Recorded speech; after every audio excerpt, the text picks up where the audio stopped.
खल्क से औलिया, औलिया से रसूल, और सब रसूलों से आला।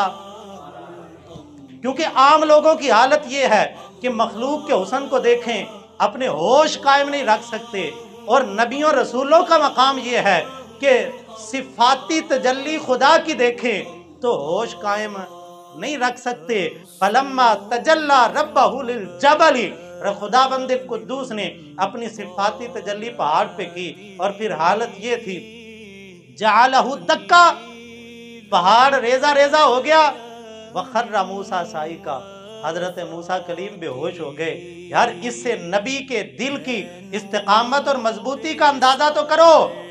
पहाड़ रेजा रेजा हो गया, सुरमे की तरह पिस गया, और अल्लाह का नबी सिर्फ बेहोश हो गया। वहां मखलूक के हुस्न को देख के मिस्र की औरतें अपना होश कायम न रख सकी, यहाँ खुदा बंदे कुद्दूस की सिफाती तजल्ली को देख के मूसा कलीमुल्लाह अपने होश कायम न रख सके।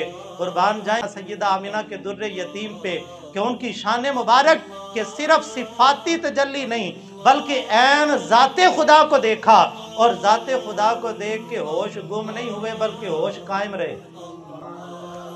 मूसा से होश रफ्त से यक पर तवे सिफात, मूसा कलीम ने एक सिफाती पर तो देखा तजल्ली खुदा का, तो मूसा अलैहिस्सलाम तो तस्लीम बेहोश हो गए।